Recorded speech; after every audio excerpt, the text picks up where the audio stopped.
कल की क्लास से कोई डाउट?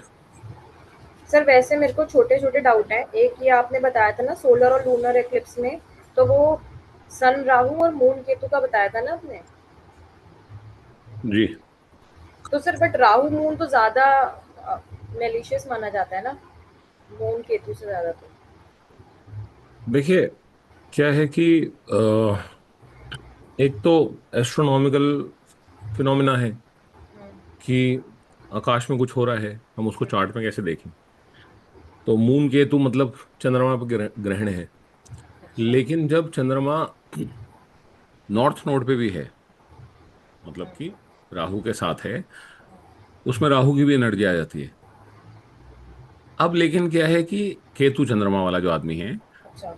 वो खुद से परेशान है ज्यादा, क्योंकि इमोशनली थोड़ा वल्नरेबल है, उसके पास एक्सप्रेशन भी नहीं है, और ज्यादा इमोशनल पीड़ा का, खुद को ज्यादा इमोशनल पीड़ा का योग है। राहु मून वाला आदमी अ, वैसे थोड़ा सा क्या बोलते हैं आप में से किसी का है तो नहीं राहु मून राहु? पर सर मेरे काफी फ्रेंड्स का है और सबको कॉमन एक एंजाइटी का इश्यूज है, मेरा इधर इश्यूज रहते हैं। हम्म। तो मून राहु जो है वो उसका एक अलग तरह का हिसाब है। मून केतु कंपैरेटिवली खुद के लिए ज्यादा डेंजरस है। मून राहु वाला, अब क्या इमोशन है, उसके ऊपर राहु का प्रभाव है। तो एक तो आदमी इल्यूजन में रह सकता है, उसको भी प्रॉब्लम हो सकती है अलग अलग तरह की। उसको साइकोलॉजिकल प्रॉब्लम हो सकती है, ऐसा नहीं कि उसको प्रॉब्लम नहीं हो सकती। मून केतु में इमोशनल पीड़ा ज्यादा हो सकती है आपको। मून राहु में साइकोलॉजिकल प्रॉब्लम्स हो सकती है आदमी को, क्योंकि इल्यूजन है एक। और चंद्रमा पे तो आपकी सोच पे तो प्रभाव डाल ही रहा है। उसको रियलिटी थोड़ी कम एक्सेप्टेंस है रियलिटी की। क्या है कि मून केतु में तो एक हीन भावना है, एक एक आप समझे कि अपने अपने प्रति एक जैसे खुद के प्रति उसको रियलाइजेशन है कि वो दुखी है इमोशनली। मून राहु वाला जो है उसका अलग तरह का नेचर है, उसको अपने अंदर कमी दिखती नहीं है जल्दी। अच्छा। वो बाहर कमियां निकाल रहा है लोगों में। और मून राहु वाला आदमी कंपैरेटिवली अगर आप किसी से डील कर रहे हैं, तो आप बोल सकते हैं कि दूसरों के लिए थोड़ा सा hard to handle moon Rahu है। मून राहु थोड़ा हार्ड टू हैंडल है क्योंकि वो एक इल्यूजन में रहते हैं मेंटली। और किसी के में कम प्रभाव डाल रहा होगा, किसी में ज्यादा प्रभाव डाल रहा होगा। जितना क्लोज कंजंक्शन होगा उतना ज्यादा आप बोल सकते हैं कि इसका इम्पैक्ट होगा।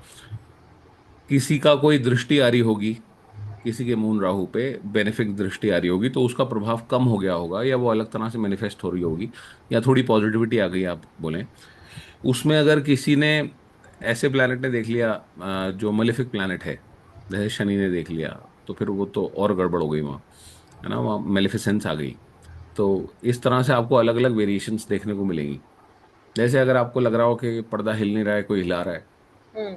इस तरह का अगर आपको अभाव आने लगे, तो आप समझिए कि मून राहु जैसी प्रॉब्लम है ये, है ना।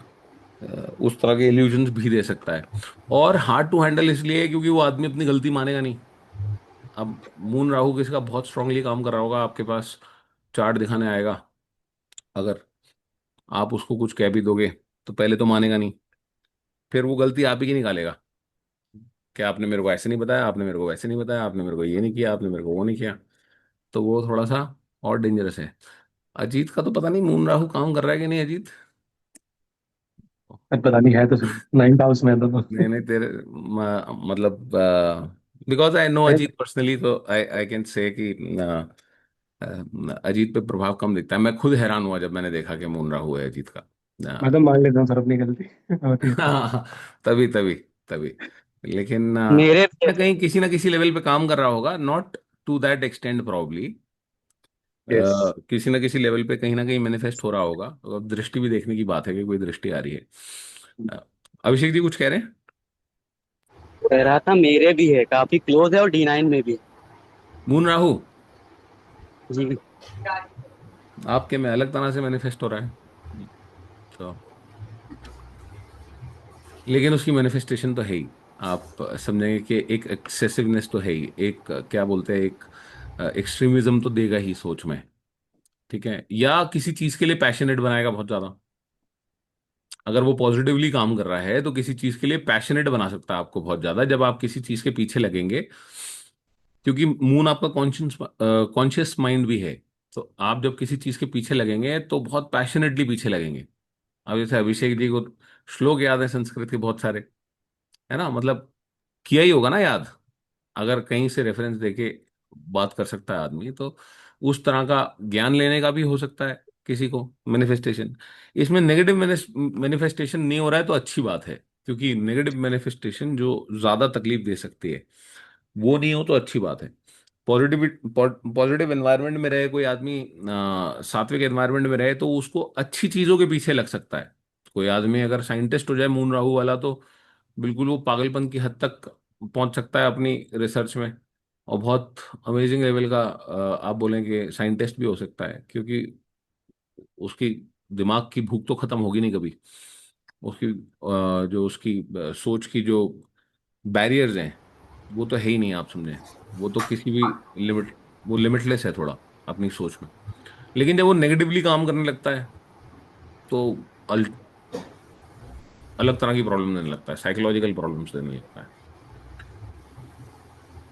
तो आपके जो फ्रेंड्स हैं जो मून राहु हैं, जिनको किसी ना किसी तरह की साइकोलॉजिकल पीड़ा ज्यादा होगी, मून केतु वाले को इमोशनल पीड़ा ज्यादा है।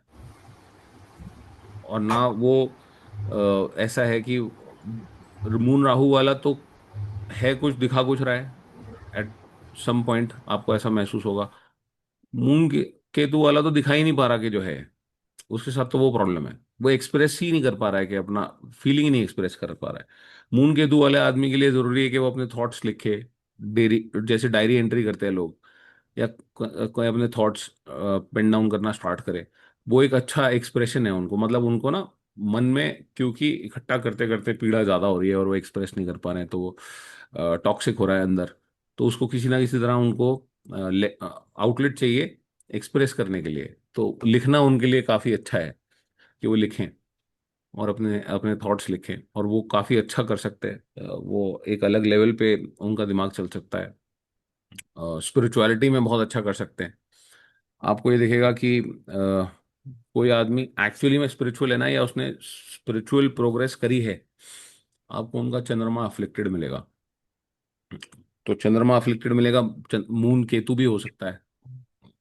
ठीक है, क्योंकि जब इमोशनल पीड़ा होगी बहुत ज्यादा, जब आपकी इमोशनल नीड्स मीट नहीं हो रही हैं, आपको कुछ चाहिए जीवन से मिल नहीं रहा है, आपकी इच्छाएं आपको ट्रबल कर रही हैं, क्योंकि आप डिसअपॉइंटमेंट आ रही है बहुत ज्यादा, पीड़ा इस लेवल पे है कि आपका जब मन मर जाएगा पूरी तरह से, तो हो सकता है कि आपको नई राह मिले स्पिरिचुअलिटी की, और आप उसमें वो मोक्ष की राह पकड़ें जो डिटैचमेंट की राह है बेसिकली, जो आपको किसी और से कोई मतलब नहीं रह जाए।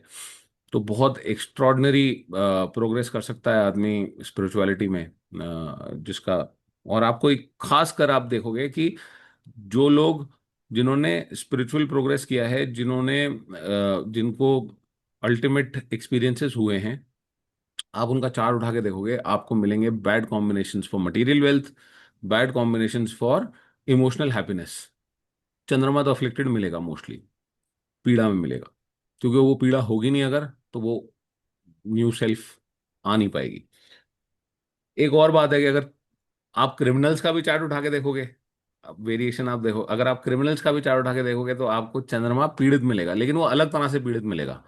अब वो चंद्रमा में मेलिफिसेंस है, इमोशनली आपको कितना क्रूएल होना पड़ेगा किसी को हार्म करने के लिए, है ना। तो उस पे आपको, आप ज्यादातर अगर किसी क्रिमिनल का आपको चार्ट मिलता है, आप उठा के देखेंगे आपको मून अफ्लिक्टेड मिलेगा ही बाय मेलिफिक्स। और अलग अलग जगह अलग अलग तरह से काम कर रहा है, एक चार्ट ना एंटायरिटी में काम करता है। आप ये कभी समझिएगा, एक कॉम्बिनेशन आदमी को कहीं नहीं ले जाता, वो सेम कॉम्बिनेशन आपको अलग अलग राह पकड़ा सकता है। अब कोई आदमी सोच से एक्सट्रीमिस्ट हो सकता है, हो सकता है, अब वो किस राह में जाएगा, वो रिसर्च में जा रहा है। वो एक आदमी जो बल्ब भी बनाए जा रहा है, 1,000 बल्ब बना दिए उसने। आप सोचो 1,000 बल्ब बना, मजाक बात है। आप 50 भी बनाओगे तो आप थक जाओगे, बोलोगे ये काम छोड़ो कुछ और करेंगे। लेकिन एक आदमी जो लगा हुआ है एक ही तरह से, कितने पैशनेटली लगा हुआ है, तो आप एडिसन का चार्ट उठा के देखेंगे तो वो चार्ट बोलेगा कि वो उनमें वो पैशन कहाँ से आ रहा है। या वो जैसे एर्थ हाउस की एनर्जी को हम बोलते हैं कि एर्थ हाउस की एनर्जी जो है वो पैशन की एनर्जी है, या एर्थ हाउस की जो एनर्जी है वो लगे रहने की और इस लेवल पे जाने की एनर्जी है, रिसर्च की एनर्जी है। तो वो एनर्जी आपको दिखेगी चार्ट के अंदर। अदरवाइज नॉर्मल आदमी के लिए तो आप खुद ही सोचो ना कि पॉसिबल नहीं है। आप कोई काम अगर 10 बार फेल हो गए तो आप 11वीं बार, बहुत ही हिम्मत चाहिए 11वीं बार भी करने के लिए। और हो सकता है कि वो 1000 बार हुआ हो कि नहीं हुआ हो, कि चाहे मेटाफोर ही हो, 200-300 बार बनाया हो बल्ब। आई डोंट नो, मैं तो कभी वैसे देखा नहीं कि उनकी 1000 अटेम्प्ट्स में क्या क्या हुआ। लेकिन 1000 अगर बोल रहा है कोई, तो 200-300 बार तो बना ही दिया होगा बल्ब कम से कम। लेकिन वो 200-300 बार बनाने के लिए भी कितने दिन लगे होंगे? एक बार एक एक्सपेरिमेंट को करने के लिए कितने दिन लगे होंगे? How many days, how many years, और लगे रहना। तो अब सब कुछ छोड़ के, अब आदमी की सोशल लाइफ भी नहीं होगी ऐसे आदमी की, किसी की, या पर्सनल लाइफ भी नहीं होगी। आप देखेंगे ऐसे लोग जो साइंटिस्ट हैं, उनकी पर्सनल लाइफ भी अफेक्टेड होती है। जो लोग इस तरह की किसी साधना में हैं, ये इसको साधना ही बोलेंगे हम, कि आप किसी भी राह को पकड़ के चल रहे हैं, किसी साधना में हैं, उनकी पर्सनल लाइफ आपको अफेक्टेड मिलेगी। जिन्होंने एक्सेलेंस अचीव करी है अपने काम में, चाहे आप स्टीव जॉब्स को देखें, चाहे आप किसी और को देखें, चाहे आप आइंस्टाइन को देखें, चाहे आप किसी को भी देखें, उनकी पर्सनल लाइफ आपको हमेशा हमेशा प्रॉब्लम में मिलेगी, क्योंकि वो फोकस ही नहीं जा रहा है उधर, बैलेंस आउट हो गया लाइफ का। उन्होंने इतना फोकस कर दिया अपने आप को, इतना डेडिकेट कर दिया एक तरफ। और इसलिए जैसे लोगों को सलाह देते हैं, कोई लोग पूछता है हमें शादी करनी चाहिए या नहीं करनी चाहिए, या ऐसा ऐसा, तो कोई आदमी अगर किसी तरह की साधना में नहीं है, तो उसको शादी कर लेनी बहुत जरूरी है। नहीं तो फिर क्या है कि फालतू टाइम आदमी स्पेंड करता है, इधर उधर फालतू चीजों में दिमाग लगता है। और अगर कोई बहुत गहरी साधना में है, तो वो शादी ना करे तो ज्यादा बेटर है। क्योंकि कि दूसरा आदमी भी पीड़ा में रहेगा, क्योंकि उसके बाद उसको टाइम होगा नहीं दूसरे आदमी के लिए। तो ये एक बात है। आप लोगों में से किसी के पास कोई चार्ट देगा अपना, जिसका फर्स्ट हाउस में कोई पिंड ग्रह है, कोई प्लैनेट है? अभिषेक जी का चार्ट ले लेते हैं। अभिषेक जी डिक्टेट करिए चार्ट एक बार। आज पर्दा हटा ही देंगे आप। नहीं नहीं, देखिए, मैंने आपको सबसे पहले अपना हॉरोस्कोप दिया, हम्म, इसलिए कि जब आप इस तरह के काम में हैं तो, और एस्ट्रोलॉजी सीख रहे हैं, एक दूसरे के चार्ट से वैसे हमें सीखने को भी मिलता है। एंड जो है उसको एक्सेप्ट करने में कोई खराबी नहीं है ना? बिल्कुल। केतु रूल्ड विद्या है, और केतु जैसा होना कि आपको परवाह नहीं है कि व्हाट somebody would think। आपने तो खुद को बनाया नहीं, बनाया तो परमात्मा ने आपको। तो बिल्कुल आप इस बात की चिंता छोड़ दें। दिल्ली मैं में अपना, हाँ, दिल्ली अ, में। पता नहीं ओल्ड दिल्ली आता है कि दिल्ली आता है, वो हिंदू राव हॉस्पिटल है दिल्ली में। सर मैंने गुड़गांव डाला था, उसमें भी वही था, क्योंकि आपने एक बार जब लग्न बता दिया था और प्लैनेट बता दिया था, तो फिर हाँ नहीं, वो डिग्री का हो सकता है थोड़ा बहुत फर्क आ जाए मैम। डिग्री का थोड़ा बहुत फर्क आ जाए, उससे ज्यादा इम्पैक्ट नहीं होगा, वो थोड़ा दशाओं में थोड़ा आगे पीछे हो जाएगा टाइम, बस इतना ही है। डिविजनल जी। चार्ट भी इम्पैक्ट कर पड़ता है, डिविजनल चार्ट पे भी। हाँ डिविजनल चार्ट पे, लेकिन वो बड़े डिविजनल चार्ट पे इम्पैक्ट पड़ेगा। जैसे D40, D45, D60, इन सब चार्टों पे ज्यादा इम्पैक्ट पड़ेगा। अभिषेक जी बताइए। Scorpio ascendant. बताइए। मार्स इन लगना। हम्म, आगे। Ketu in second house. हो गया। उसके बाद सैटर्न इन सेवेंथ हाउस। जी। राहु तो कर ही दीजिए पहले, आठवें हाँ में। हाँ। उसके बाद Jupiter Venus moon Rahu, earth house. Jupiter, Venus moon yes, Rahu. Moon. देखिए यहाँ जुपिटर का प्रभाव है आप में ना, ये इसके साथ इसको एक शुभता मिली है। मून राहु का जो कॉम्बिनेशन है, इसको शुभता मिली है एक। एनीवेज, 1 2 3 4 5 6 7, अभिषेक आप बिल्कुल सही। 94 के आसपास बॉर्न हो क्या? नहीं मैम, 2001। अच्छा अच्छा। हम्म, आगे, सन इन नाइन्थ हाउस। जी। Mercury in tenth. हमने कल एक प्रिंसिपल समझा था कि हम हाउस को कैसे रीड करते हैं। तो कौन बताएगा? शिवाकी जी आप बताएंगे इनके बारे में? तो सर चार्ट इनका रीड करिए। फर्स्ट हाउस का लॉर्ड फर्स्ट में ही है, करेक्ट। तो फर्स्ट की ही एनर्जीज लेके चल रहे हैं। हम्म। और पहली बात मैं आपको ये बताऊं, जो पंडित बोलते हैं कि मांगलिक है आदमी 1 4 8 12 में, तो इसको आप बोलेंगे मांगलिक भंग हो गया। कौन साइन जो में है? प्रिंसिपल लेके चलते हैं ना, उसको भी आप बोलेंगे कि मांगलिक भंग हो गया, क्योंकि ये अपने भाव में है मंगल। तो अपने भाव को कोई भी प्लैनेट खराब नहीं करेगा, ये आप रूल ऑफ थंब लेके चलें। लेकिन मंगल अपना गुणधर्म छोड़ेगा ऐसा भी नहीं है। ठीक है। अब स्कॉर्पियो राशि का मंगल है, इसके अपने मायने हैं। ये उतना फिजिकली अग्रेसिव उतना ज्यादा नहीं बना रहा है आदमी को, फॉर दैट मैटर, कि आदमी बहुत ज्यादा लड़ाई झगड़े वाला हो। लेकिन आप ये बोलें कि किसी चीज के पीछे लग के अगर कर रहे हैं तो छोड़ेंगे भी नहीं उस चीज को। ये भी एक एनर्जी है, मार्स इन स्कॉर्पियो। अब Mars in the first house, Mars के गुण तो हैं। अब एक मलेफिक प्लैनेट है, शारीरिक पीड़ा भी दे सकता है देने को। ठीक है। आप, लेकिन कम देगा, क्योंकि क्या है कि मार्स यहाँ कंफर्टेबल है, बहुत मिनिमल देगा, लेकिन कुछ शारीरिक पीड़ा दे सकता है। लाइफ, जब हम बोलते हैं कि मेलेफिक प्लैनेट फर्स्ट हाउस में आएगा तो लाइफ को डिफिकल्ट बनाते हैं, स्ट्रेसफुल बनाते हैं, पीड़ा देते हैं। यहां पे क्या है, यहां पे आदमी को ज्यादा लोड तो होगा का लाइफ में। ठीक है, काफी जिम्मेदारियां होंगी, लेकिन आदमी उसको ना इजी लेगा। आदमी उतना स्ट्रेस नहीं लेगा उस बात का, और वो कहेगा कि ऐसे ही होता ही है, कोई ऐसी बात नहीं है, इतना तो करना ही होता है। आपको दिखेगा आदमी बहुत ज्यादा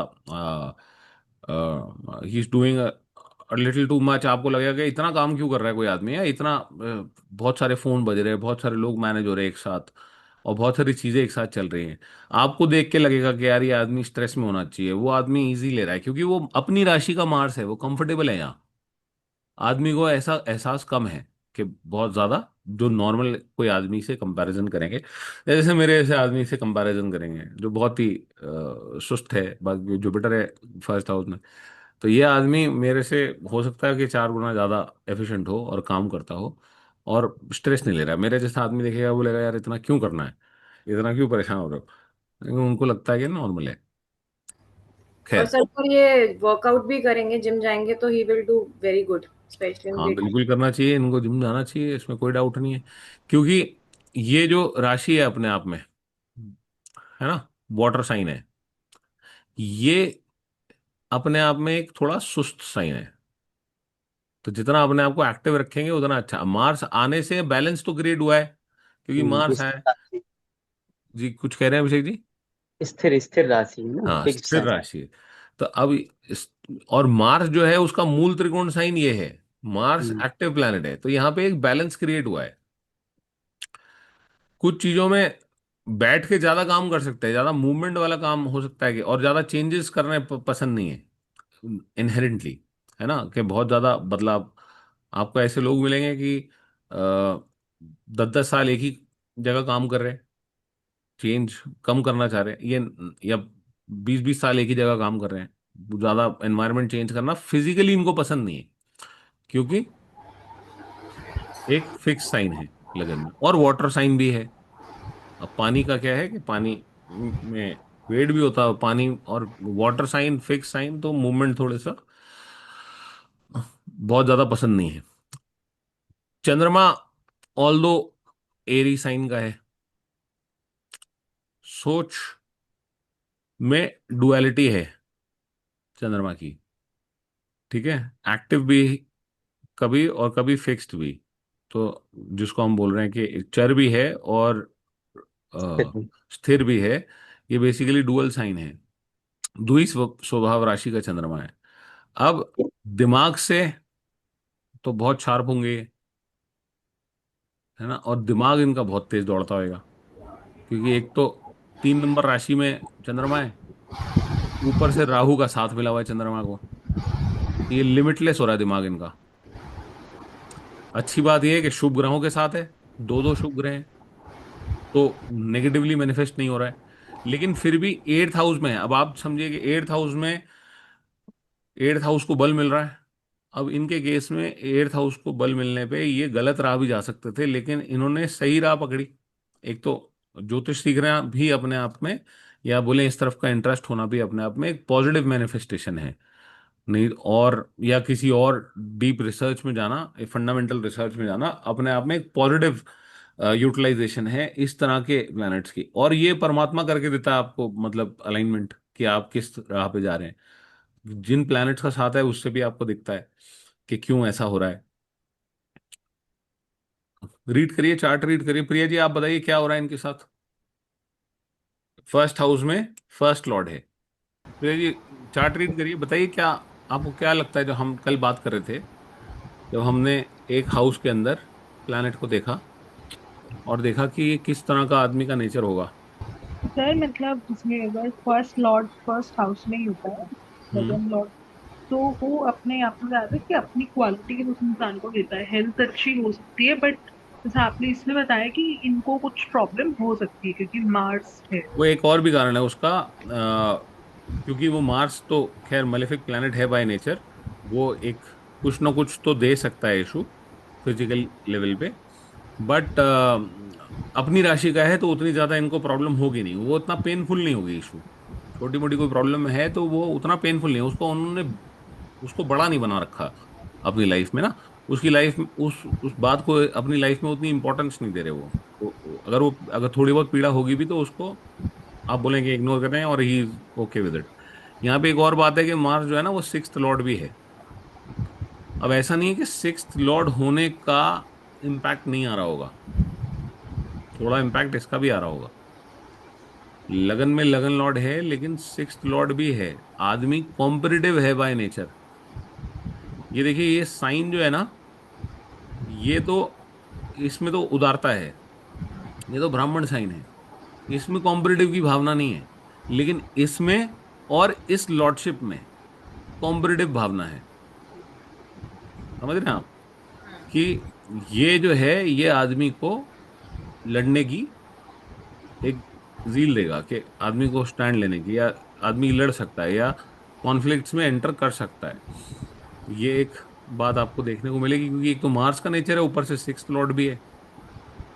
ये आदमी को अगर पॉजिटिवली काम कर रहा है, सिक्स्थ लॉर्ड अपने ही राशि में गया है, ये आदमी को डिसिप्लिन भी देगा और ज्यादा मेहनती बनाएगा।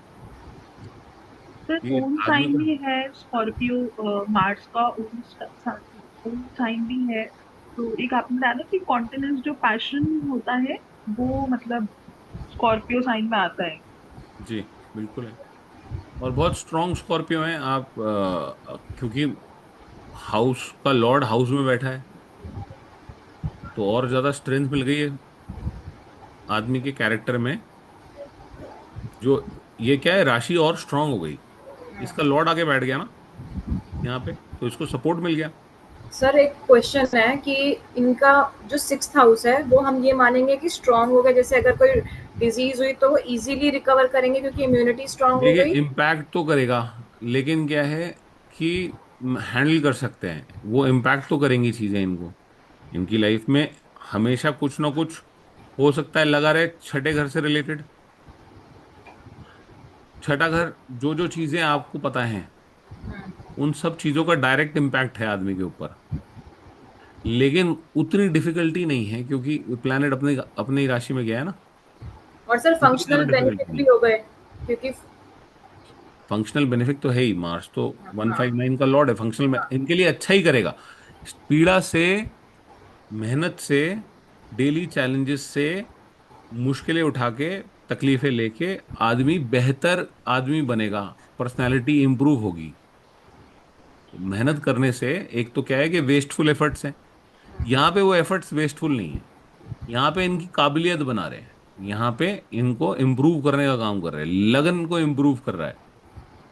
लगन लॉर्ड जो है उसका काम यही है कि आपका व्यक्तित्व जो है वो निखारे और आपको इज्जत आपकी बढ़ाए। ये जितनी मेहनत कर रहे हैं उससे ये अपने आप को इम्प्रूव कर रहे हैं। सर हम ये नहीं कह सकते कि ही विल बी हेल्दी, क्योंकि जैसे काफी लोगों का कॉमन क्वेश्चन होता है कि हमारी हेल्थ कैसे रहेगी, तो सब छठे हाउस से देखते हैं। अब इनका सिक्स्थ हाउस फंक्शनल मतलब उसका जो लॉर्ड है वो फंक्शनल बेनिफिट हो गया। जनरली हेल्थ आप बोल सकते हैं कि ओके है, लेकिन थोड़ी बहुत पीड़ा हो सकती है क्योंकि छठा घर ना बीमारियों का है जनरली, वैसे आप देखो हाँ हाँ। तो कोई ना कोई बीमारी हो सकती है क्योंकि छठे घर का वो नेचर है। छठा घर बीमारियों का है, नहीं होगा। लोन का स्ट्रेस हो सकता है होने को आदमी के ऊपर। अगर ये मलेफिक होगा, अगर मान लीजिए अपनी राशि में नहीं होता, तो आदमी शत्रुओं से पीड़ा में हो सकता है, बीमारियों से पीड़ा में हो सकता है। सिक्स्थ लॉर्ड तो लेके चल ही रहा है ना उन सब चीजों को। आदमी को थोड़ा सा कॉन्फ्लिक्टिंग नेचर का बना सकता है। अब यहां तो ये ईज आ रही है, नहीं तो अगर ये मान लीजिए मंगल होता छठे घर का स्वामी और किसी और राशि में होता, तो आपको ये देखने को मिलता कि अब जैसे मंगल छठे घर का स्वामी और कैसे बन सकता है कि ये 8th हाउस में आ जाए, राइट? ये राशि 6th हाउस में आ जाए, सॉरी। तो कौन सी राशि आएगी लगन में? 7 6 5 4 3, मरकरी। जेमिनाई लगन में। जेमिनाई लगन में अगर मार्स मार्स 6th लॉर्ड बन के लगन में आ जाए तो बहुत पीड़ा दे सकता है, शत्रुओं से बहुत हानि का योग हो सकता है, क्योंकि अब मार्स अपने फ्रेंड के साइन में भी नहीं है, मार्स न्यूट्रल साइन में, आप ऐसा समझें। तो अब वो मार्स तो नेचर लेके चल रहा है, मार्स का कोई इंटरेस्ट नहीं है बचाने का या छोड़ने का। मार्स तो मार्स है। अब वो तो आर्मी कमांडर की तरह ही बिहेव करेगा, और रफ है प्लैनेट बाय नेचर। उसकी नीयत भी नहीं है लगन को बचाने की। ऊपर से एक त्रिश त्रिषडाया त्रिक भाव का स्वामी बन जाएगा, तो जीवन बहुत कठिन हो जाएगा। आप समझ रहे हैं बात? एनिमीज से नुकसान होगा, कर्जा होगा आदमी के ऊपर। अगर एनिमी नहीं होंगे तो कर्जा हो जाएगा, बीमारियां उसको घेरे रखेंगी, या एक्सीडेंट हो सकता है छोटे मोटे, फिजिकल बॉडीली प्रॉब्लम्स भी होंगी। और कुछ नहीं तो बीपी चेक कराएगा तो, मतलब मैं वैसे बोल रहा हूँ कि अगर आपको कोई आदमी हेल्दी भी दिखे तो भी आप बोल सकते हैं कुछ ना कुछ गड़बड़ तो है ही। तो ये तो प्रॉब्लम मिलेगी यहाँ पे। ये सेफ गार्ड हो गया मैटर। ये इनके पूरे जन्मों के अच्छे कर्म है। ये इनको ऐसे चार्ट मिला है कि एफिशिएंट भी बना रहा है, क्योंकि देखिए, इजी लाइफ होना, इजी लाइफ होना बहुत, आदमी बहुत कुछ अचीव करे कोई गारंटी नहीं है इस बात की। आदमी को कुछ अचीव करना है अगर लाइफ में, तो उसके लिए डेली डिफिकल्टी तो लेनी ही पड़ेगी। आपको ओलंपिक का मेडल लेना है, तो आप आराम से बिस्तर पे पड़े रहोगे तो क्या मिल जाएगा ओलंपिक का मेडल? मेडल नहीं मिलेगा ना। उसके लिए तो आपको उस तरह का कॉम्बिनेशन चाहिए कि टफ लाइफ होगी, रोज मरना है, इतने घंटे, इतनी प्रैक्टिस, इतना ये इतना वो, और अपने को सैक्रिफाइस करना है, तो जाके आदमी कोई अचीव करेगा। ये उस तरह का कॉम्बिनेशन बना रहा है कि 6th लॉर्ड बन के भी मार्स अपनी राशि में आके लगन में बैठा है। बहुत मेहनत से आदमी सेल्फ एफर्ट से कुछ करके दिखाएगा। एंड आई विश कि आप कुछ करें अच्छा अपनी लाइफ में। आपकी चार्ट में कॉम्बिनेशन है। I hope to see you doing well. आप अगर हम कनेक्टेड रहे तो बिल्कुल, जरूर थैंक यू। कुछ ना कुछ करेंगे अपनी लाइफ में। अभी दशा क्या चल रही है आपको? सर जुपिटर की महादशा में मरकरी की अंतर्दशा। अब देखिए, जुपिटर की दशा दशा जब इनको खत्म होगी तो इनको फिर सैटर्न की शनि की दशा महादशा। स्टार्ट होगी। शनि दिग्बली है। Directional strength. हाँ, दिग्बली है, 7वें घर में शनि है। और इस 7वें घर का शनि है, मतलब आप बोलेंगे शनि भी स्ट्रांग है चार्ट के अंदर, क्योंकि उसके पास दिग्बल है, तो इनको मेहनती भी बनाता है। अब ये दोनों जो कॉम्बिनेशन है ना आपस में, मार्स सैटर्न का, अभी इनके अंदर परस्पर दृष्टि संबंध है।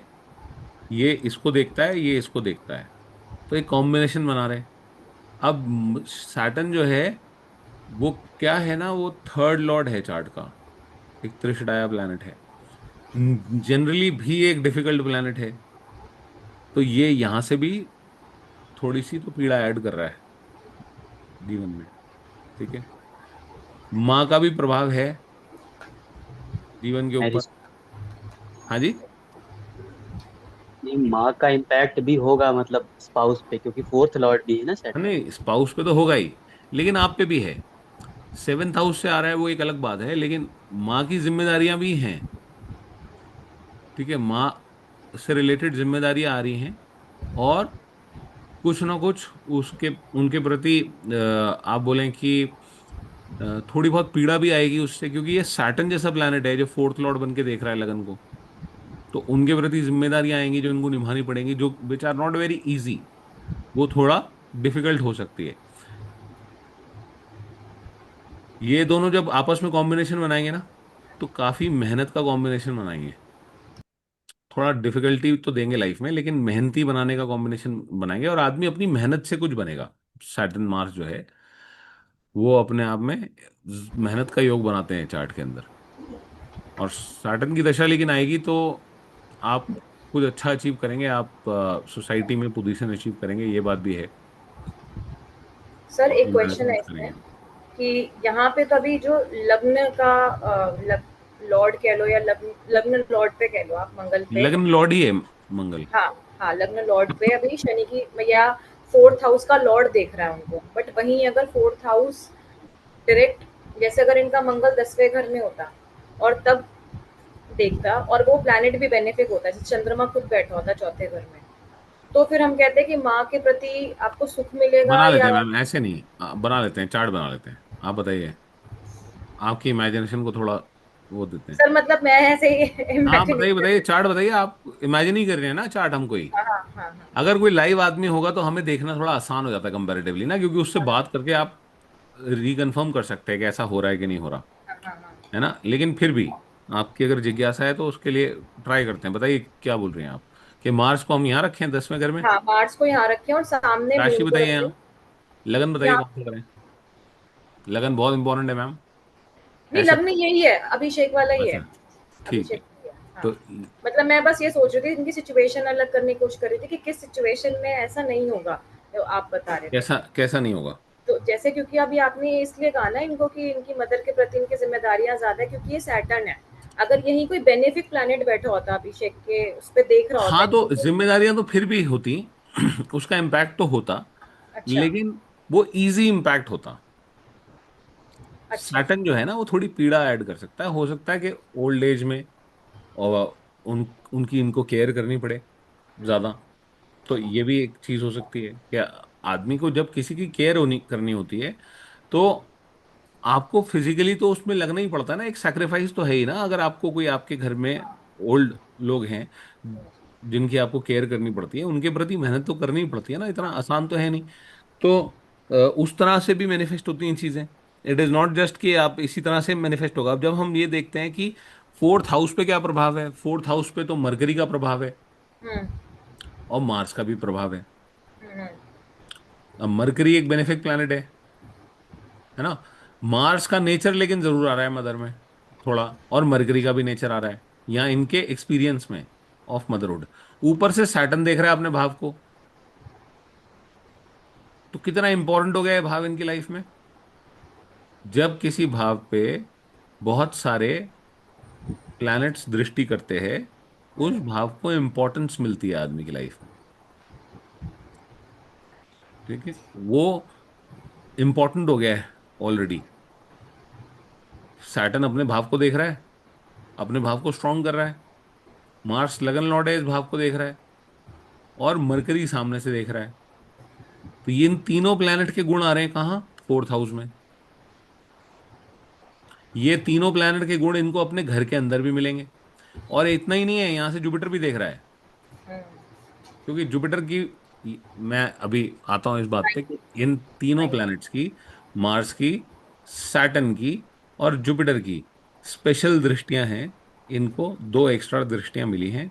सैटर्न के पास सेवेंथ के अलावा थर्ड और टेंथ दृष्टि है। जुपिटर के पास फिफ्थ एंड नाइन्थ। सेवेंथ के अलावा फिफ्थ एंड नाइन्थ दृष्टि है। और मार्स के पास सेवेंथ के फोर्थ अलावा फोर्थ एंड एट्थ। दृष्टि है। इन तीन प्लैनेट्स को पराशर ऋषि ने स्पेशल एस्पेक्ट दिए हैं, तो ये ज्यादा इम्पैक्ट डालते हैं हॉरोस्कोप पे और ज्यादा बड़ा एरिया कवर कर लेते हैं हॉरोस्कोप पे। बाकी सारे प्लैनेट तो सेवेंथ हाउस को ही देखते हैं अपने से सामने। जैसे मरकरी तो सिर्फ अपने से सामने वाले को देखेगा, सन यहां से यहां देखेगा। लेकिन ये तीन प्लैनेट ऐसे हैं जो, जिनके पास एक्स्ट्रा दृष्टियां हैं। जो बेनिफिक प्लैनेट है उसकी बेनिफिक दृष्टियां हैं, जो मलेफिक प्लैनेट है उनकी मेलेफिसेंस है, उनकी दृष्टि में उनके गुण हैं। अब जब हम ये बात कर रहे हैं तो ये, अब ये आगे की बात हो गई। अभी हमने ना ये बात उठाई नहीं थी, मैंने खाली एक बात कहने के लिए आपको कह दिया। अभी हम इसको आगे लेंगे कि कैसे हम इसको देखते हैं। मेरा इंटरेस्ट ये था चार्ट देखने में कि जो हम कल डिस्कस कर रहे थे कि अगर किसी का कोई प्लैनेट है फर्स्ट हाउस में, आपके शिवाकी जी कोई प्लैनेट है फर्स्ट हाउस में, नहीं सर। प्रिया जी आपके चार्ट में कोई प्लैनेट है फर्स्ट हाउस में, तो वो इम्पैक्ट है कि नहीं। आपका मामा परिवार से बनती है हाँ, अभिषेक जी? बहुत अच्छी। क्यों बनती होगी शिवाकी जी? क्योंकि बुध स्ट्रांग है सर, बुध ननिहाल को दिखाता है। नहीं मैम, ये सिक्स हाउस दिखाता है मामा सिक्स परिवार हाउस को। मामा का होता है ना। मामा परिवार को सिक्स हाउस दिखाता है, और सिक्स लॉर्ड आके बैठा है लगन में, अपनी राशि में। तो आप बताइए बननी चाहिए कि नहीं बननी चाहिए? हाँ सर, फिर तो सिक्स के तो गुण आ ही गए फर्स्ट में सारा। तो इम्पैक्ट है, मामा परिवार का इम्पैक्ट है। दूसरा, अगर ये हम जेमिनाई लगन की बात करते कि जेमिनाई लगन होता और मार्स एट सिक्स लॉर्ड होता, फिर बनती मामा परिवार से। शकुनी मामा। हाँ, फिर झगड़ा रहता मामा से, क्योंकि फिर मार्स अपने भाव में नहीं है। मार्स नेचुरली एक अग्रेसिव मलेफिक प्लैनेट है, वो पीड़ा लेके ही चल रहा है, झगड़ा लेके ही चल रहा है। तो उस केस में क्या हो जाता कि छठे घर का लॉर्ड फर्स्ट हाउस में आके बैठ गया, मामा से कोई ना कोई प्रॉब्लम चल रही होती, कि जैसे लोग आपने सुना होगा कि हमारे मामा हमारी प्रॉपर्टी खा गए, हमारे ऐसा हो गया वैसा हो गया, मतलब आपने सुनी होंगी कुछ कुछ कहानियां। तो वो उस केस में बनेगा कि सिक्स्थ लॉर्ड फ्रेंडली साइन में नहीं है, एनिमी साइन में आके बैठ गया या न्यूट्रल साइन में आके बैठ गया। तो तब ऐसा होगा कि इस भाव की चीजों से प्रॉब्लम आने लगेगी। अभी क्या है कि इसका इम्पैक्ट है, कॉम्पिटिटिव नेचर भी है अपने आप में। आदमी जो है कॉम्पिटिटिव है, क्योंकि सिक्स्थ लॉर्ड का इम्पैक्ट है फर्स्ट हाउस में। बहुत जल्दी हार मान ले आदमी, ऐसा भी नहीं है ना, या कंपटीशन छोड़ दे, ऐसा भी नहीं है। ये ये आदमी एंड तक डट सकता है कंपटीशन में, क्योंकि सिक्स्थ लॉर्ड है, मार्स जैसा प्लैनेट है, लगन में आके बैठा है। उसके ऊपर सैटर्न का भी इम्पैक्ट है ऑल्दो, बट देन उसको हम बाद में कवर करेंगे। अभी आपको ये बात समझ में आई कि जब हम किसी प्लैनेट को, कि देखिए, अगर हम जो पढ़ रहे हैं क्लास में, अगर वो नहीं लग रहा है लाइव, तो फिर गलत पढ़ रहे हैं ना हम। तो ये इंपॉर्टेंट इसलिए है कि हम इसको ऐसे प्रैक्टिस करके देखें, और आप लोग के साथ हम ये काम कर सकते हैं ना, कि आप लोग ठीक फीडबैक दे सकते हैं। जो आदमी नहीं है सामने, उसका चार्ट लेके क्या करेंगे? प्रिया जी, आपका सवाल था कुछ, बताइए। सर वही जो आप बता रहे थे अभी, कि आपने कल बताया था दृष्टि सेवन हाउस पर डालता है। हम्म। फिर ये जुपिटर आपने बताया कि वो भी इनके फोर्थ हाउस पर डाल रहा है, और मतलब आपने मार्स को जो रिलेट किया जी जी, आई सिक्स एम हाउस सॉरी, से। मैं बिना बिना आपको पहले बताए मैंने यूज कर लिया। आई एम रियली सॉरी, मेरे को पहले बतानी चाहिए थी ये दृष्टियां, मैं बाद में बताता। लेकिन सिंस अभी डिस्कशन आगे बढ़ गया, तो इसलिए मैंने वो बात यूज कर ली कि मतलब तीन प्लैनेट्स के कंफ्यूजन हो पास। गया मेरे को बहुत हाँ सारा। जी, हाँ जी। आई एम सॉरी, मैं मुझे नहीं करना चाहिए था ऐसा। देखिए, हर प्लैनेट के पास, आप अगर हम प्लैनेट नोट डाउन करें, sun, moon, Jupiter, Venus, Mars, Mercury, और क्या बच गया? तीन तीन छः, कौन रह गया? सैटर्न। सैटर्न, ओ यस। मैंने आपको बताया कि हर प्लैनेट अपने से सातवें भाव को दृष्टि करता है। अगर कोई प्लैनेट कहीं है, वहां से सातवें भाव को दृष्टि करता है। सातवां भाव, जो भाव इस चार्ट में ऑपोजिट फॉल करता है, जैसे ये जो प्लैनेट है, ये यहां से इस भाव को दृष्टि करेगा, सूर्य। तो सूर्य अपने से सातवें भाव को देखता है, या प्रभाव डालता है सातवें भाव का, सातवें भाव पे। ठीक। इसी तरह चंद्रमा यहां है, सेकेंड हाउस पे प्रभाव डाल रहा है। मून भी अपने से सेवेंथ हाउस को देखता है, जहां पे होता है वहां से। जुपिटर तो सेवेंथ हाउस को देखता ही है, लेकिन जुपिटर को दो स्पेशल दृष्टि भी मिली है। जहां पे जुपिटर होता है, वहां से फिफ्थ हाउस आप काउंट करें तो वन, उसी हाउस को काउंट करेंगे आप जहां पे जुपिटर है। तो पहला भाव, दूसरा, तीसरा, चौथा, पांचवा, तो यहां से जुपिटर ट्वेल्थ हाउस को भी देख रहा है। और जुपिटर अपने से नाइन्थ हाउस को भी देख रहा है। तो पांच यहां तक हमने काउंट किया था, 1 2 3 4 5 6 7 8 9, यहां पे भी दृष्टि है जुपिटर की। तो फिफ्थ हाउस को देखता है, और नाइन्थ हाउस को देखता है। ये जो देखने का मतलब है, ये बेसिकली है कि इन्फ्लुएंस कर रहा है इन भावों को।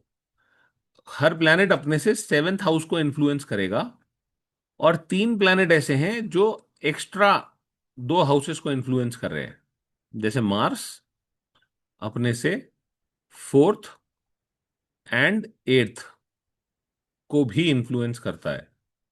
तो अगर मार्स यहाँ है फर्स्ट हाउस में, तो उसने कहाँ कहाँ देखा? उसने फोर्थ हाउस को देखा, यहां से 1 2 3 4, उसी घर से काउंट करना है जहां पे है प्लैनेट। जब भी हम एस्ट्रोलॉजी में काउंटिंग की बात कर रहे हैं, अपने से कितने घर आ गए, तो स्टार्टिंग वहीं से करनी है जहां से आप काउंट कर रहे हैं, 1 2 3 4।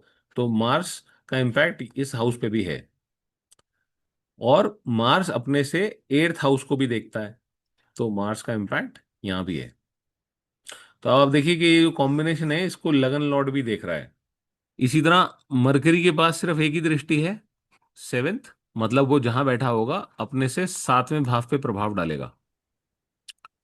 सैटर्न जहां बैठता है वहां से seventh, third and tenth house को दृष्टि करता है। अब ये जो दृष्टियां है ना, इनका भी अपने आप में एक मीनिंग है, ये मैं आपको बाद में बताऊंगा। आफ्टर हम कुछ क्लासेस के बाद में इस बात को पिक करूंगा कि इनको हम प्रिडिक्शन में कैसे यूज कर सकते हैं। फिलहाल के लिए व्हाट इज इंपॉर्टेंट, आप ये समझें कि कहीं पे भी इन प्लैनेट्स की दृष्टि आ रही है, ये अपना इम्पैक्ट डाल रहे हैं उस हाउस में। ठीक है। अब जैसे मैंने आपको बोला था कि जब हम किसी हाउस को पढ़ना स्टार्ट करते हैं, सर तो राहु केतु का नहीं बताया आपने। हाँ, राहु केतु की हम कोई दृष्टि लेते नहीं है मैम। जो पद्धति हम फॉलो करते हैं उसमें हम राहु केतु की दृष्टि नहीं लेते। कुछ लोग लेते हैं राहु केतु की दृष्टि, बहुत सारे हाँ मैंने कहीं एस्ट्रोलॉजी, पे पढ़ा करेक्ट, था, फिफ्थ और नाइन्थ हाउस और सेवेंथ हाउस को बहुत देखते सारे एस्ट्रोलॉजी विंग्स राहु केतु की दृष्टि लेते हैं। हम राहु केतु की दृष्टि नहीं लेते। ठीक। राहु और केतु, हम ये मानते हैं कि जो प्लैनेट उनको देखता है वो उसके गुण ले लेते हैं, या उसके रिजल्ट भी देते हैं। जिसकी राशि में बैठते हैं उसका रिजल्ट देते हैं। ठीक है। जिसकी राशि में बैठते हैं, अगर उसकी दो हाउसेस हैं तो उन दोनों हाउसेस का रिजल्ट भी दे सकते हैं, उस प्लैनेट का रिजल्ट भी दे सकते हैं। जो प्लैनेट इनको देखता है उसका नेचर भी लेते हैं, उसके रिजल्ट भी देते हैं। लेकिन ये खुद हमने इनको दृष्टि नहीं दी है। कुछ लोग लेते हैं दृष्टि। देखिए, कुछ अलग अलग पद्धतियां भी हैं, कई लोग अलग अलग पद्धतियां मिक्स भी करते हैं। जैसे भृगुनंदी नाड़ी है, उसके अंदर लोग हर प्लैनेट से 159 जो है आपस में कॉम्बिनेशन बना रहे हैं प्लैनेट, तो वो एक अलग विंग है। राहु केतु अगर, और ये मैं आप पे छोड़ता हूं कि जब आप सीख लें और आप अपनी रिसर्च करने लगे, तो ये आप खुद समझने की कोशिश करिएगा कि ये हो रहा है कि नहीं हो रहा है, या इसको लेनी चाहिए कि नहीं लेनी चाहिए। एक तो बात यह है कि देखिए, सैटर्न जैसा प्लैनेट है, वो उसके बाद तीन दृष्टि है, ये एक मेलेफिक प्लैनेट है। समझ रहे हैं आप? मेलेफिक, पाप ग्रह बोल रहे हैं हम। मार्स जैसा प्लैनेट है, इसके पास तीन दृष्टि है। अपने से सेवेंथ को देख रहा है, अपने से फोर्थ को देख रहा है, अपने से एट्थ को देख रहा है। अब ये दोनों मेलेफिक प्लैनेट है चार्ट के। ठीक है। इन दोनों प्लैनेट ने मिलके कितने हाउस कवर किए? कम से कम भी अगर आप बोले तो 1 2 3 4 5 6। 6। अगर अलग अलग हाउसेज में है तो और ज्यादा, है ना?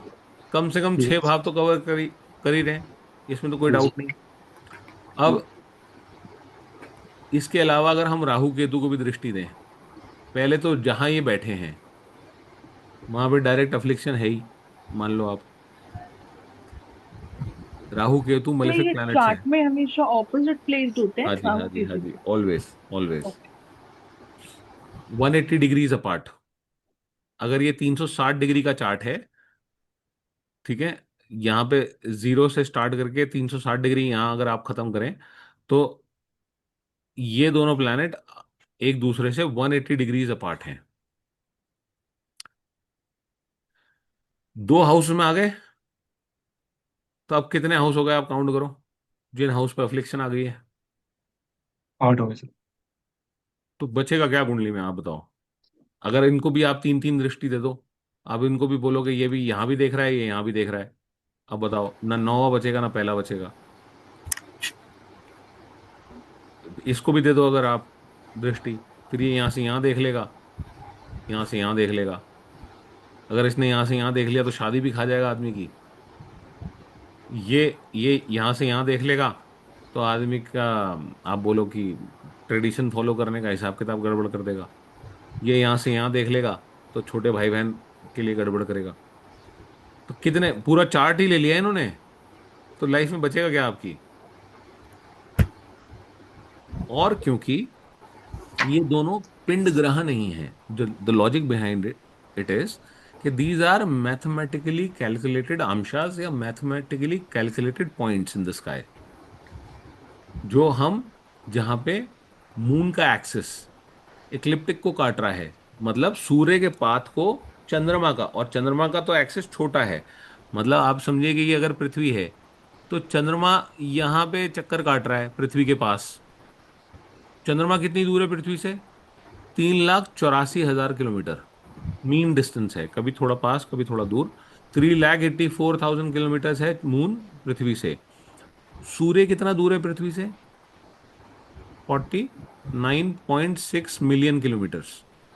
ठीक है, अब ये बहुत दूर है, आप ये और ये बहुत दूर है। ये इसका एक पाथ है जो हमें पृथ्वी से दिखता है कि सूर्य यहां से आता है।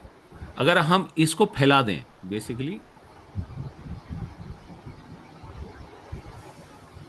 अगर हम इस पाथ को, अब ये तो ऑब्वियस सी बात है, तो दूर चल रहा है ना, लेकिन हमको लाइन ऑफ साइट में दिखता है।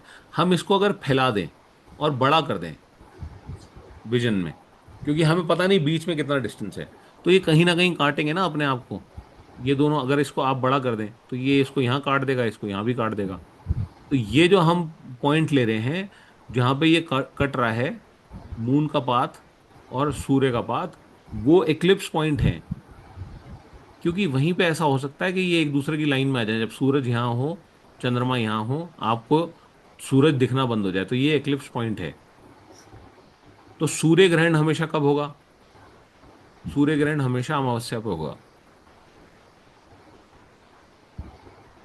ठीक। और चंद्र राइट। ग्रहण कब होगा? पूर्णिमा। पूर्णिमा पे होगा। चंद्र ग्रहण कब होगा? जब राहु।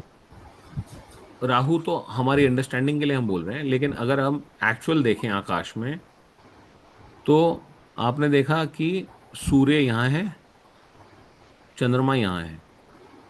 ठीक। और इसको पूरी लाइट मिल रही है सूर्य की, सूर्य की, सन की पूरी लाइट चंद्रमा रिफ्लेक्ट कर रहा है पृथ्वी पे। ये इस डिस्क को चमका दे रहा है सूर्य, और ये डिस्क हमको पृथ्वी से दिख रही है।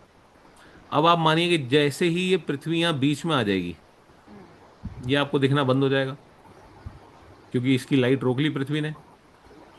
अब ये कोइंसिडेंस आप बोल सकते हो, साइंटिस्ट इसे बोलते हैं कि एक कोइंसिडेंस है, कि ये जो साइजेस हैं इतने प्रिसाइसली पुट हैं कि चंद्रमा उतनी ही एग्जैक्ट दूरी पे है, जबकि बहुत छोटा है सूर्य से, लेकिन उतनी एग्जैक्ट डिग्री पे है कि पूरा सूर्य को कवर कर लेता है।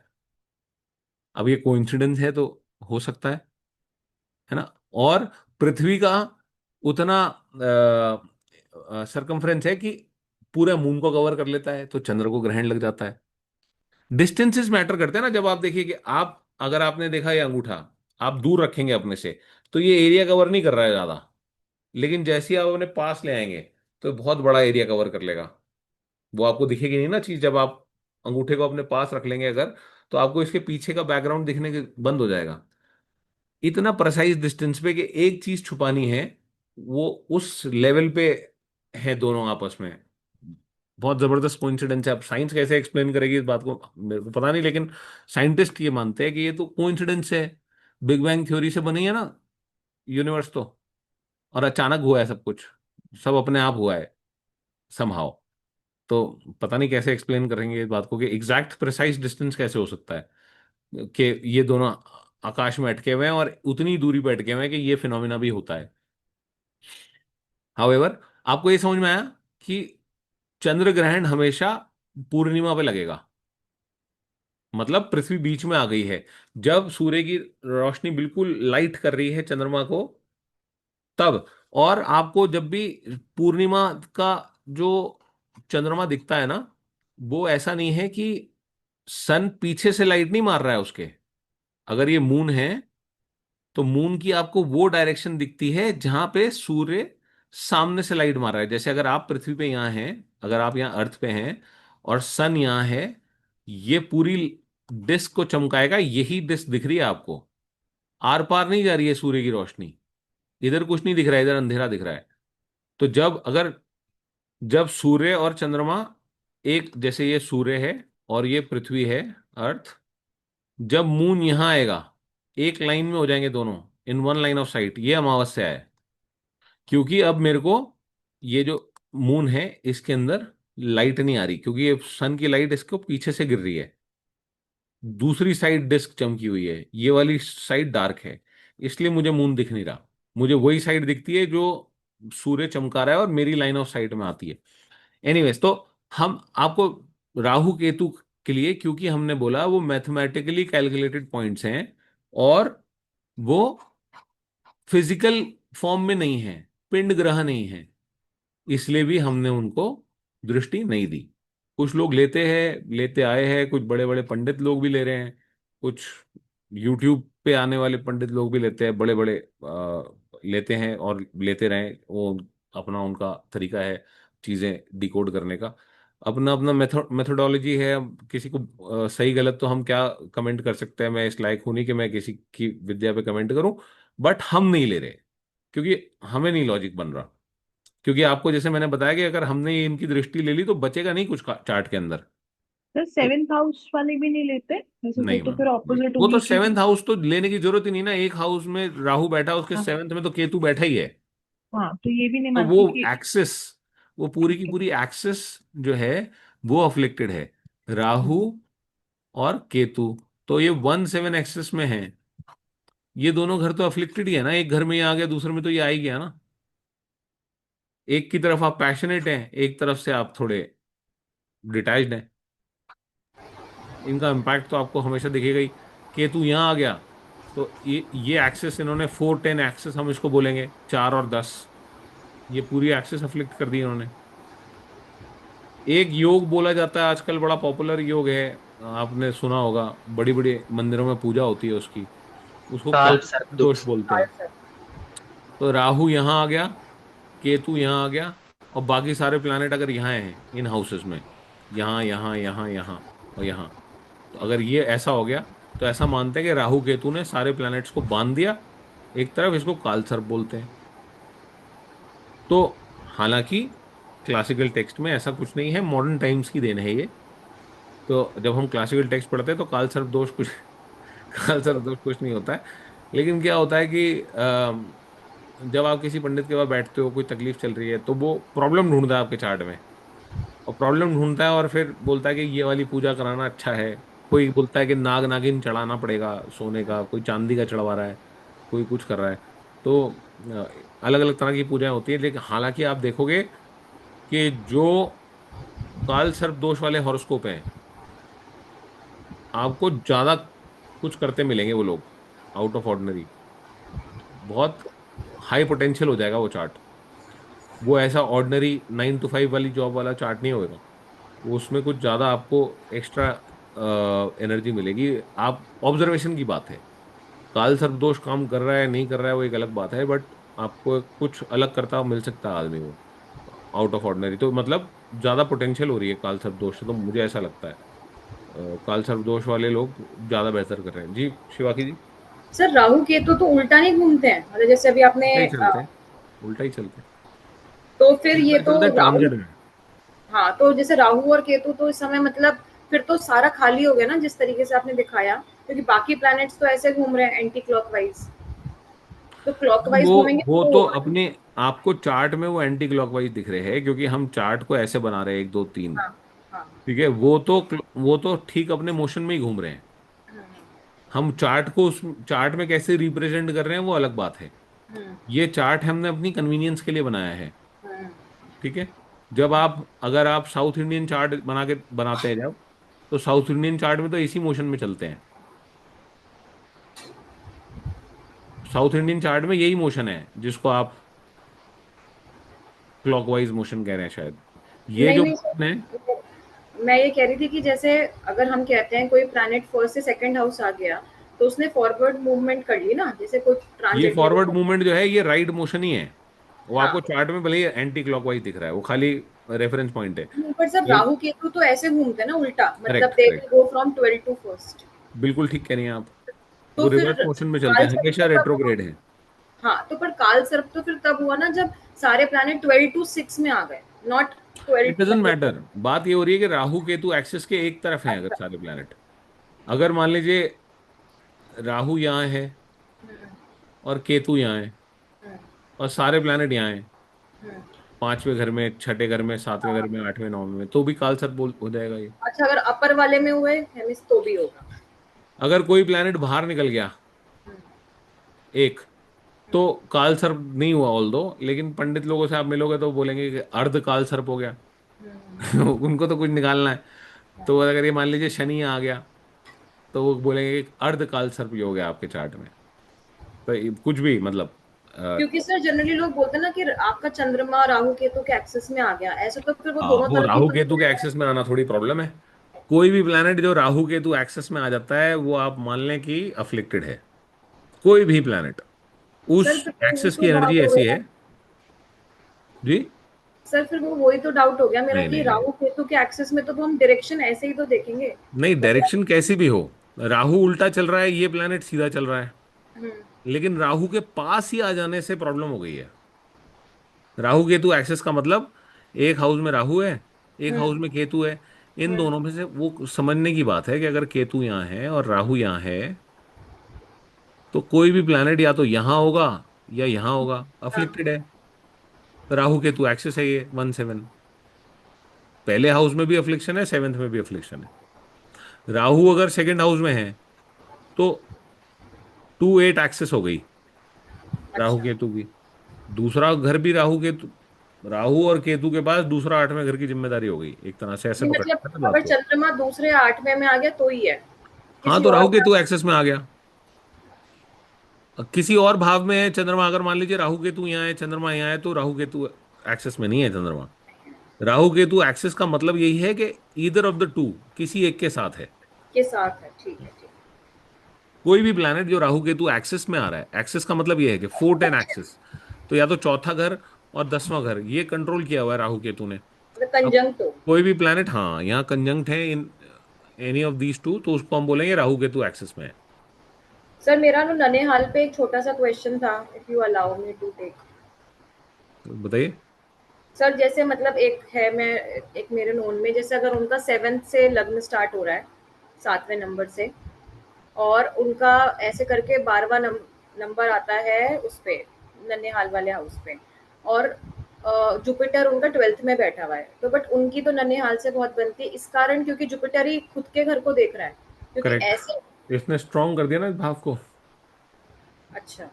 जुपिटर अगर यहाँ बैठा है हम्म, तो उसने ये छठा भाव तो स्ट्रांग हो ही गया ना चार्ट में। अच्छा, चाहे फंक्शनल बेनिफिक है बट तब भी। मैम फंक्शनल मेलेफिक हो या बेनिफिक हो, कोई प्लैनेट अपने भाव को देखेगा, उस भाव को स्ट्रांग करेगा।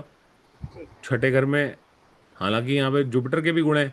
अब हम्म, जुपिटर क्या है कि वो लड़ाई झगड़े वाला प्लैनेट नहीं है, तो his ways of dealing with his rivals would not be as aggressive. भाई अगर ये मार्स होगा, मार्स की एनर्जी, अगर यहाँ मार्स बैठ के देख रहा है छठे भाव को, तो मार्स की एनर्जी आ जाएगी, तो आदमी सामने से लड़ेगा। अभी जुपिटर की एनर्जी है तो नहीं लड़ रहा है, और प्लस स्ट्रांग तो हो ही रहा है ना उसका भाव। वो एरिया ऑफ लाइफ तो स्ट्रांग हो ही रहा है ना आपकी लाइफ में। ठीक है। जिस भी हाउस को पे कोई प्लैनेट बैठा है या जिस भी हाउस पे कोई दृष्टि आ रही है, उस एरिया ऑफ लाइफ को इंपॉर्टेंस मिल जाती है आपकी लाइफ में। अब जैसे मैंने बोला कि अभिषेक जी के 4th हाउस पे बहुत सारी दृष्टियां आ रही हैं, तो और कुछ हो ना हो, वो एरिया ऑफ लाइफ बहुत इंपॉर्टेंट हो गया इनके लिए। सुख आ रहा है, दुख आ रहा है, doesn't matter, but it is something which is of value या इंपॉर्टेंस, या जो इनका माइंड स्पेस लेगी चीज लाइफ में। अब किसी के मान लीजिए कि सोशल सर्कल है ही नहीं, नहीं है उसका सोशल सर्कल, तो आपको दिखेगा कि सोशल सर्कल क्यों नहीं है, क्योंकि उस एरिया ऑफ लाइफ में इम्पैक्ट नहीं आ रहा है। खाली कोई राशि है, उस पर कोई दृष्टि नहीं है, ग्रह नहीं है, तो वो उसको, या एक और भी रूल है आगे अष्टक वर्गा का, कि उसमें पॉइंट्स हैं कि नहीं, वो भी हम देखेंगे आगे जाके समझेंगे। तो किसी भी हाउस को स्ट्रेंथ मिल रही है अगर कोई प्लैनेट आ रहा है, या कोई प्लैनेट की दृष्टि आ रही है, वो एरिया ऑफ लाइफ इंपॉर्टेंट हो जाता है आपकी लाइफ में। अब जैसे मान लीजिए यहाँ पे 5-5 प्लैनेट की दृष्टि आने लगे 9th हाउस में, तो पिता, धर्म, ट्रेडिशन बहुत इंपॉर्टेंट हो जाएगा ऐसे आदमी के लिए, लाइफ में इंपॉर्टेंट हो जाएगा। वहां से सुख आ रहा है, दुख आ रहा है, वो एक अलग बात है, लेकिन उससे रिलेटेड चीजें दिमाग में चलती रहेंगी, लाइफ में चलती रहेंगी, उस वहां के मसले आदमी सॉल्व करने में लगा रहेगा कुछ ना कुछ। ठीक। सेंटर ऑफ अट्रैक्शन बन जाएगा हाँ उसके बिल्कुल, लाइफ। उस जगह को इंपॉर्टेंस मिल जाएगी। किसी की लाइफ में बच्चे बड़े इंपॉर्टेंट है, हम्म। और किसी के 3-3 4-4 बच्चे हैं, लेकिन बच्चों को इतनी इंपॉर्टेंस नहीं दे रहा, माँ को ज्यादा इंपॉर्टेंस दे रहा है, फॉर एग्जाम्पल। तो माँ ज्यादा इंपॉर्टेंट है, बच्चे उतने इंपॉर्टेंट नहीं है। पिता ज्यादा इंपॉर्टेंट है, बच्चे उतने इंपॉर्टेंट नहीं है। और किसी की लाइफ में बच्चा एक ही है, और उसने सारी इंपॉर्टेंस बच्चे को दे रखी है, और उसे कुछ दिखता नहीं है, वो भी आपको दिखेगा हॉरोस्कोप में ऐसा क्यों हो रहा है। कौन से एरिया ऑफ लाइफ में ज्यादा इंपॉर्टेंस है, वो आपको हॉरोस्कोप में दिख जाएगा कि कहाँ ज्यादा बल आ रहा है। तो हमने लास्ट क्लास में बात करी थी, कितने हाउसेस तक हमने बात करी थी फर्स्ट हाउस के लिए? फोर्थ। Fourth fourth house. तक। अगर मान लीजिए फिफ्थ लॉर्ड है यहाँ पे, तो क्या करेगा ये? क्रिएटिव जिंदगी। होगा सर काफी। हम्म, जी अभिषेक जी कुछ कह रहे थे? सर ये लाइफ टाइम कुछ ना कुछ सीखने के लिए मतलब एजुकेशन लेना चाहेगा। पहले तो ये आप समझिए कि ये एक अच्छा भाव है, लक्ष्मी स्थान है, ठीक है, नॉलेज का है, जो आप एजुकेशन लेते हैं, आपका आपकी कॉन्शियंस का है, आपकी इंटेलिजेंस का है। पहले तो ये आदमी इंटेलिजेंट हो गया, ये मान लेते हैं हम,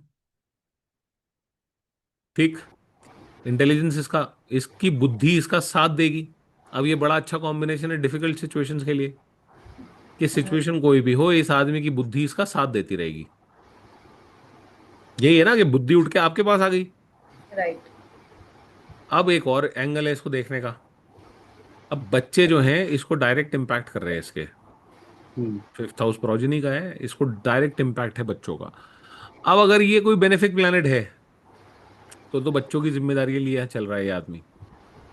बच्चों की लाइफ में कुछ होता है, इसको इम्पैक्ट करता है, बच्चे बहुत जरूरी हैं इसकी लाइफ में, बच्चों को कुछ अच्छा करना बड़ा इंपॉर्टेंट है इसकी लाइफ में, क्योंकि बच्चे इसकी लाइफ रूल कर रहे हैं एक तरह से। इंटेलिजेंट तो था, इंटेलिजेंट रहेगा, वो एक अलग एस्पेक्ट है देखने का। ये भी एक एस्पेक्ट है कि अगर बच्चे नहीं है वो बात का बड़ा दुख है, और अगर बच्चे हैं तो सारा टाइम सर में बैठे हैं आपके। अब अगर ये मेलेफिक प्लैनेट हो गया सैटर्न जैसा,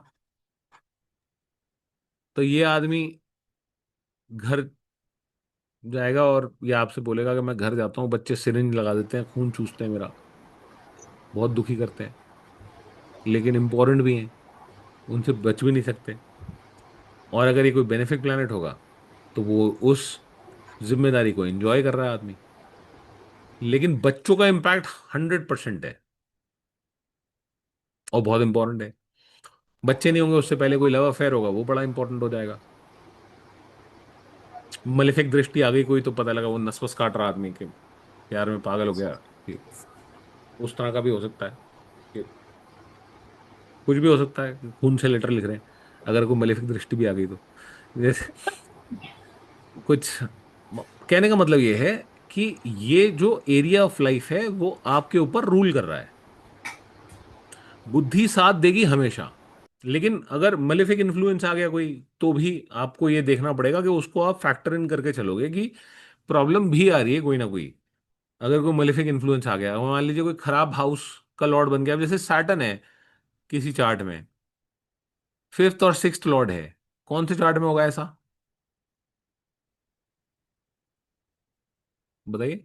कौन सी लगन में होगा सैटर्न, फिफ्थ और sixth Lord? Libra, Libra ascendant. Libra में तो नहीं होना चाहिए ऐसा। नहीं नहीं, उसमें होगा, वर्गो। हाँ हाँ, तो 5वें यहाँ क्या सेकंड। हो गया, सैटर्न फिफ्थ लॉर्ड भी हो गया, सिक्स्थ लॉर्ड भी हो गया, नेचुरली एक मलेफिक प्लेनेट है, तो यहाँ आगे बैठ गया सैटर्न। अब बच्चों की जिम्मेदारी है। आदमी पहले तो आप ये समझना, ये बड़ा तेज आदमी है, बड़ा ही स्मार्ट। ये अगर वकील होगा तो बहुत स्मार्ट हो सकता है वकील, क्योंकि छठा घर भी है, पांचवा घर भी है, बुद्धि भी साथ दे रही है। ये मटेरियल मैटर्स में बहुत स्मार्ट आदमी है, आप ऐसा मान लो। लेकिन क्या है कि बच्चों से इसको, बच्चे कंट्रोल भी कर रहे हैं, बच्चों की इच्छाएं इसके लिए बड़ी इंपॉर्टेंट है। लेकिन अब ये क्योंकि सिक्स्थ लॉर्ड भी है, फिफ्थ लॉर्ड भी है, प्लैनेट एक मेलेफिक प्लैनेट है, तो यहां से पीड़ा भी आ रही है इसको। समझ रहे, डुअल लॉर्डशिप लेके चल रहा ना यहाँ ये।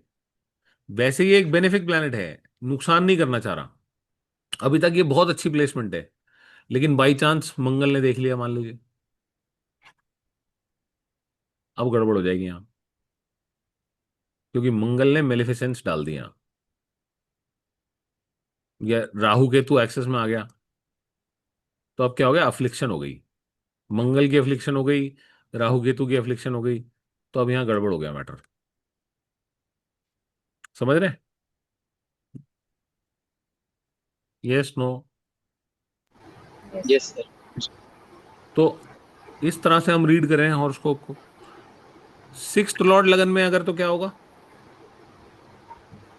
सेवा भाव वाला होगा इंसान, कह सकते हैं, जरूरी नहीं क्योंकि है, सिक्स, इधर जरूरी सिक्स नहीं हाउस है। सर्विस का। अच्छा ठीक। हाँ, सर्विस का है, लेकिन अब सर्विट्यूड का प्लैनेट वैसे तो शनि है, हम्म। लेकिन वो एक मलेफिक प्लैनेट है, बीमारी भी देगा, क्योंकि वो मिजरी का भी कारक है, पेन का भी कारक है। तो सैटर्न यहाँ होगा सिक्स्थ लॉर्ड बन के, आदमी को बीमारी मिलेगी 100%, कोई ना कोई फिजिकल फॉर्म में आपको, शरीर में कोई ना कोई बीमारी लेके चल रहा है आदमी, और पीड़ाएं लेके चल रहा है। ये अच्छी राशि में हो गया, मान लीजिए अपनी उच्च राशि में आ गया कोई प्लैनेट, या अपनी राशि में आ गया सिक्स्थ लॉर्ड बन के, तो मैटर अलग हो जाएगा। फिर तो एक्चुअली में आप बोल सकते हो कि सेवा भाव भी है, और सेवा भाव अभी भी हो सकता है। और सेवा भाव होना इसकी पॉजिटिव यूटिलाइजेशन है। अगर सेवा भाव में रहा आदमी तो हेल्थ ठीक रहेगी। सेवा भाव में नहीं हुआ, कॉन्फ्लिक्टिंग नेचर का हुआ, क्योंकि ये दोनों बात आ सकती है यहां से। सेवा भाव भी छठा भाव है, झगड़ा भी छठा भाव है, कॉन्फ्लिक्ट भी छठा भाव है, और उधार लेना बीमारी। भी छठा भाव है, बीमारी भी छठा भाव है। अगर ये सेवा, इसको आदमी को बचा रहना है तो सेवा भाव में रहना पड़ेगा। वो तो आपने उपाय दे दिया आदमी को, वो अलाइनमेंट दे दिए एक फॉर लाइफ। अगर वो लाइफस्टाइल चेंज कर लिया तो एक्स्ट्रॉर्डनरी कुछ अच्छा कर सकता है आदमी अपनी लाइफ में, मेहनती हो सकता है, अपनी मेहनत से कुछ बन सकता है, बहुत कुछ अच्छा हो सकता है इस बात को लेकर, डिसिप्लिन लाइफ जी सकता है। लेकिन अगर वो सेवा भाव नहीं होगा आदमी के अंदर, तो ये बड़ी पीड़ा का कॉम्बिनेशन है अपने आप में। सर इसमें वाइसा वर्सा भी ट्रू होता है ना, फर्स्ट का सिक्स, सिक्स का फर्स्ट, मतलब जो आप नहीं जितना भी मैम, बता रहे हो। अच्छा। वैसा वर्षा नहीं, हर बात को तोड़ के देखेंगे अलग अलग। ठीक है, ठीक जब फर्स्ट लॉर्ड सिक्स्थ हाउस में आएगा, तो वो सिक्स्थ हाउस को इम्प्रूव करेगा ऑलवेज। है। अच्छा। लेकिन खुद परेशान है लगन लॉर्ड, खुद तो स्ट्रेस में है। तो आपको फिजिकली ये आदमी बहुत स्ट्रांग ना दिखे, सिकली दिखेगा, कंपैरेटिवली कमजोर हो सकता दिखे, लेकिन कंपटीशन कोई भी ये आदमी जाएगा, हारेगा नहीं। कॉम्पिटिटिव एग्जाम में पार्टिसिपेट करेगा, इसको अच्छा ही रिजल्ट आएगा। छठा घर के सॉलिड रिजल्ट आएंगे इसको, अच्छे पॉजिटिव रिजल्ट्स आएंगे, क्योंकि किसी भी भाव में लगन लॉट चला गया, वो भाव ही अच्छा हो गया एक तरह से। अब ये सेवा भाव का आदमी हो सकता है, अब इसके लिए सेवा भाव का होना आसान है, क्योंकि लगन लॉर्ड छठे घर में चला गया, आप खुद सिक्स्थ हाउस में चले गए। तो ये तब तक अच्छी प्लेसमेंट है, या तब तक ठीक प्लेसमेंट है, जब तक यहां अफ्लिक्शन नहीं आ रही। लगन लॉर्ड अफ्लिक्ट नहीं होना चाहिए किसी मलिफिक से या अपने एनिमी से। अगर लगन लॉर्ड यहाँ अफ्लिक्ट हो गया अपने किसी एनिमी से, तो फिर बड़ी गड़बड़ है। तो फिर लाइफ बहुत ज्यादा स्ट्रेसफुल और पेनफुल हो जाएगी। लगन लॉर्ड किसी भी अगर भाव राहु में केतु जाए भी एक्सेस में आ गया प्रॉब्लम था। नहीं है, उस एरिया ऑफ लाइफ को स्ट्रांग बनाएगा till the time it is not afflicted. Rahu Ketu axis में आ गया तो पिट गया, गड़बड़ हो जाएगी। मलेफिक्स के साथ आ गया, एनिमीज के साथ आ गया तो दिक्कत हो जाएगी। अदरवाइज लगन लॉर्ड तो कहीं भी चला जाए। आप 12th हाउस व्यय का है, मोक्ष का है, रिटायरमेंट का है, सब कुछ छोड़ देने का है, वहां पे भी लगन लॉर्ड आ गया अगर, तो इस भाव को अच्छा कर देगा। एक्सीलेंट इमेजिनेशन होगी आदमी की, फॉरेन कंट्री जा सकता है आदमी, एक्सप्लोर कर सकता है, एक अलग दुनिया एक्सप्लोर कर सकता है, सुपर कॉन्शियस लेवल पे आदमी का दिमाग चल सकता है, वो साधना अचीव कर सकता है आदमी। 12th हाउस को स्ट्रांग कर देगा वो, और पॉजिटिव रिजल्ट्स देगा आपको 12th हाउस के। अगर आप अगर आप साधना में जाएं, अगर आप स्पिरिचुअलिटी में जाएं, तो एक्स्ट्रॉर्डनरी आपको रिजल्ट आ सकते हैं। ठीक है, आज के लिए इतना ही करते हैं। Thank you. Thank you sir. Thank thank you. You. Lipid profile और HbA1c